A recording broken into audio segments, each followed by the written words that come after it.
ഉത്തർപ്രദേശിൽ ജെൻസി മോഡൽ കലാപമായിട്ട് കുറേ പേര് ഇറങ്ങി. അവർക്കെല്ലാം വെടിയുണ്ട കൊടുക്കാനാണ് യോഗിയുടെ തീരുമാനം. കൃത്യമായ മറുപടിയാണ് യോഗിയിൽ നിന്ന് വന്നിരിക്കുന്നത്. യോഗി ഇന്നലെ ബൽറാംപൂരിലൊരു പൊതുസമ്മേളനത്തിൽ പ്രസംഗിച്ചു. നമ്മുടെ കേരളത്തിലെ പത്രങ്ങൾ അത് റിപ്പോർട്ട് ചെയ്യത്തില്ല, പേടിയാണ്.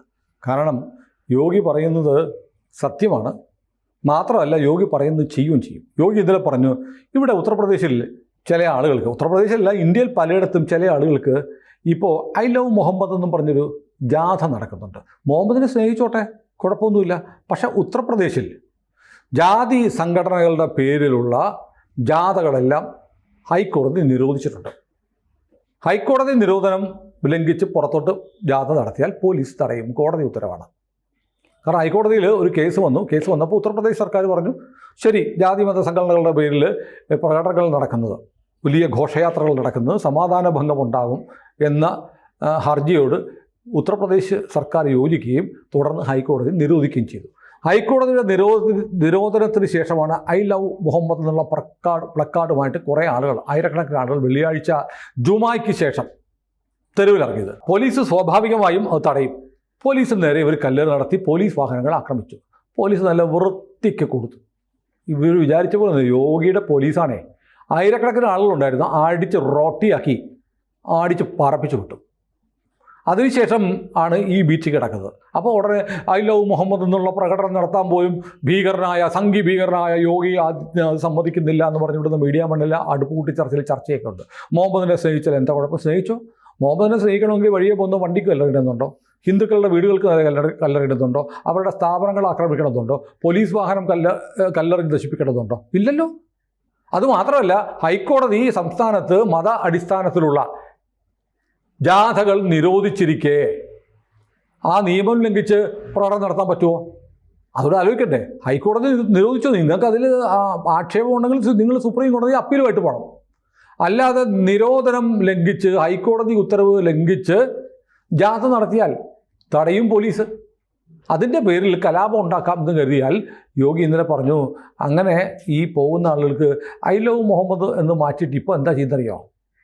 ഗസ്വ ഇ ഹിന്ദ് എന്നുള്ള മുദ്രാവാക്യം വിളിക്കുന്നുണ്ട്. ഗസ്വ ഇ ഹിന്ദ് എന്ന് പറഞ്ഞാൽ അറിയണം, അതായത് ഇവരുടെ വിശുദ്ധമായ സൂറത്തിൽ പറയുന്നുണ്ട് ഗസ്വ ഇ ഹിന്ദ്, ഇന്ത്യയെ ഇസ്ലാമാക്കണം. അതിനു വേണ്ടിയിട്ടാണ് ഗസ്വ ഇ ഹിന്ദ് നടപ്പാക്കാൻ വേണ്ടിയിട്ടാണ് പ്രിയ ഈ ഭീകരവാദികൾ ഇന്ത്യയിലേക്ക് വരുന്നത്. ഗസ്വ ഇ ഹിന്ദ് നടപ്പാക്കാൻ വേണ്ടിയിട്ടാണ് പ്രിയ പാകിസ്ഥാൻ ഇന്ത്യയോട് ശത്രുത തുടരുന്നത്. ഇന്ത്യ കീഴടക്കണം, ഇന്ത്യ ഇസ്ലാമിക രാജ്യമാക്കണം.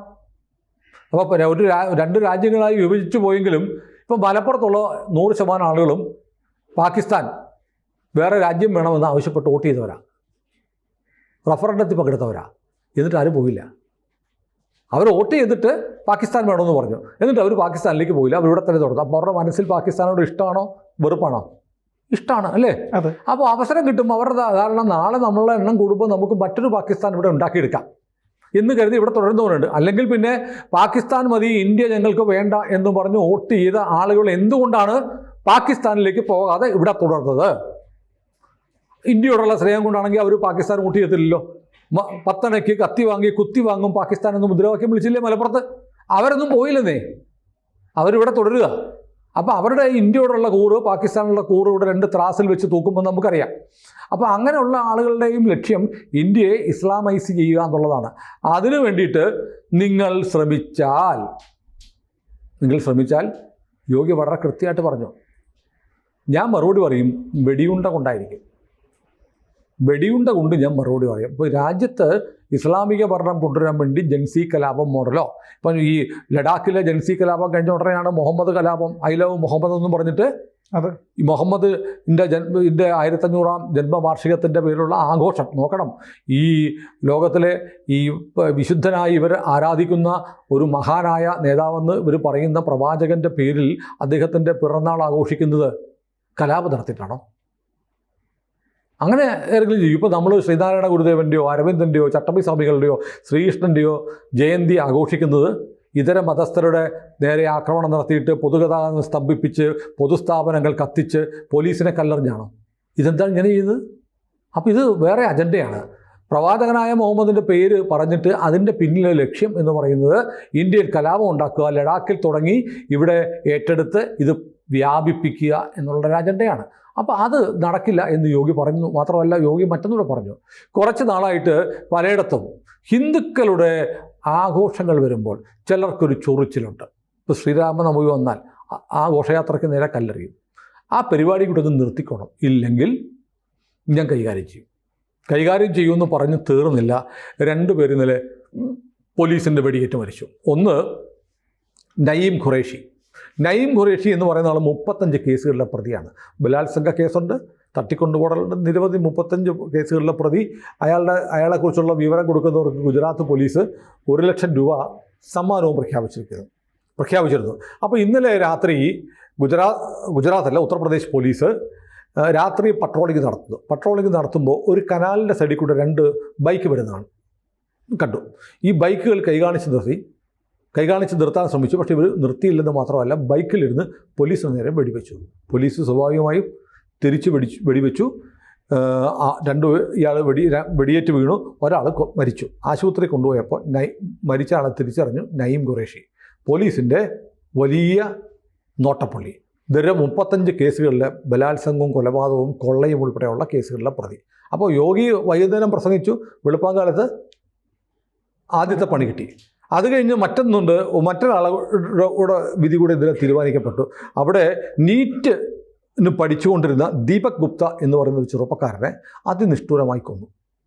ഈ കൊലക്കേസിൽ പ്രതിയായിരുന്ന സുബൈർ മുഹമ്മദ് ഒളിവിലായിരുന്നു.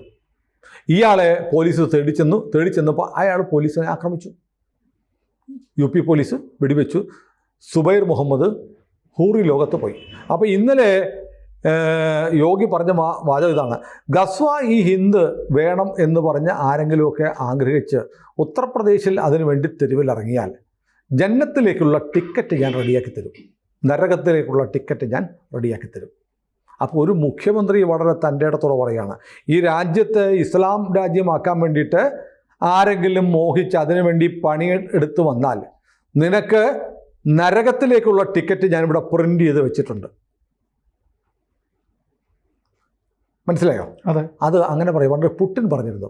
അതായത് തീവ്രവാദികൾ പറയുന്നത് അവർ ദൈവത്തിൻ്റെ ആളുകളെന്നാണ്. ഇപ്പം ജയ്ഷെ മുഹമ്മദ് എന്ന് പറഞ്ഞാൽ എന്തെന്നറിയോ? അതിൻ്റെ അർത്ഥം മുഹമ്മദിൻ്റെ പോരാളികൾ എന്നാണ്. മുഹമ്മദിന് വേണ്ടിയിട്ട് പോരാടുന്നു എന്നാണ് എൻ്റെ അർത്ഥം. പ്രവാചകനായ മുഹമ്മദ് ഈ പറയുന്ന പോലെ, ഇവരൊക്കെ പറയുന്ന പോലെ സ്നേഹത്തിൻ്റെയും കരുണയുടെയും ഒക്കെ ആൾ രൂപമാണെങ്കിൽ അദ്ദേഹത്തിൻ്റെ പേരിട്ട് കൊല്ലാൻ ഇറങ്ങുന്നു എന്ന് പറയുന്നതിനേക്കാളും വലിയ ആക്ഷേപിക്കൽ ഈ മഹാൻ എന്ന് പറയുന്ന ഇവർ വിളിക്കുന്ന ആദരിക്കുന്ന മുഹമ്മദിനോട് ചെയ്യുന്ന ഏറ്റവും വലിയ അനീതിയാണ്, അല്ലേ? അങ്ങനെയാണ് ഒരു മഹാനെ ആദരിക്കുന്നത്. ആളുകളെ കൊല്ലുകയാണ്. പേരെന്താ? മുഹമ്മദിൻ്റെ പോരാളികൾ.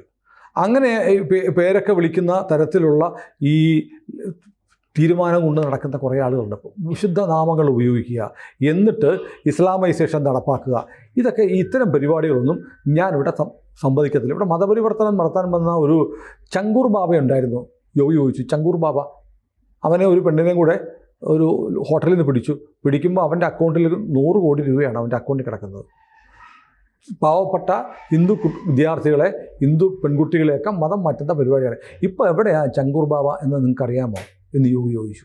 അപ്പോൾ വളരെ കൃത്യമായി യോഗി ആദിത്യനാഥ് പറയുന്നു, ഈ രാജ്യത്തിനെതിരെ, ഈ രാജ്യത്തെ ഒരു മതരാഷ്ട്രമാക്കി മാറ്റാൻ വേണ്ടി ആരെങ്കിലുമൊക്കെ ശ്രമിച്ചിറങ്ങിയാൽ എൻ്റെ കയ്യിൽ ഞാൻ ടിക്കറ്റ് പ്രിൻ്റ് ചെയ്ത് വെച്ചിട്ടുണ്ട്.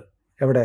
നരകത്തിലേക്കുള്ള ടിക്കറ്റ്. ഞാൻ പുടിൻ പറഞ്ഞ കാര്യം പറയാനാണ്. പുടിൻ പറഞ്ഞു, ഈ തീവ്രവാദികൾ പറയുന്നത് അവർ ദൈവത്തിൻ്റെ ആളുകളെന്നാണ് പറയുന്നത്. അപ്പോൾ എനിക്കൊരു കാര്യം ചെയ്യാനുള്ളൂ, അവരെ പെട്ടെന്ന് ദൈവത്തിൻ്റെ അടുത്തേക്ക് പറഞ്ഞയക്കുക എന്നുള്ളതാണ്. റഷ്യയിലെ തീവ്രവാദികളെ കൈകാര്യം ചെയ്തതിനെക്കുറിച്ചാണ് പുടിൻ പറഞ്ഞത്. അതുപോലെ തന്നെയാണ് ഇപ്പോൾ യോഗിയും പറയുന്നത്. അപ്പോൾ ഇപ്പം അവരുടെ ഗസ്വ ഈ ഹിന്ദ് നടപ്പാക്കുന്നു. അപ്പോൾ ഒരു കാര്യം ചെയ്യാം, ഇവർ നരകത്തിൽ നിന്ന് വന്നവരാണ്, ഇവരെ ഞാൻ നരകത്തിലേക്ക് തിരിച്ചയക്കുന്നു എന്ന് യോഗി പറയുകയും അത് യോഗിയുടെ പോലീസ് ഇന്നലെ 2 ഇടത്ത് കാണിച്ചു കൊടുത്തു. അതുകൊണ്ടാണ് നയീം ഖുറേഷിയും സുബൈർ മുഹമ്മദും നരകത്തിൽ പോയോ, ഊറുകളുടെ ലോകത്ത് പോയോ എന്ന് നമുക്ക് റിപ്പോർട്ട് കിട്ടണം. കാത്തിരിക്കാം. കൂടുതൽ വാർത്തകളും വിശേഷങ്ങളും നിങ്ങളിലേക്ക് എത്താൻ ABC മലയാളം സബ്സ്ക്രൈബ് ചെയ്യുക, ബെൽബട്ടനും അമർത്തുക.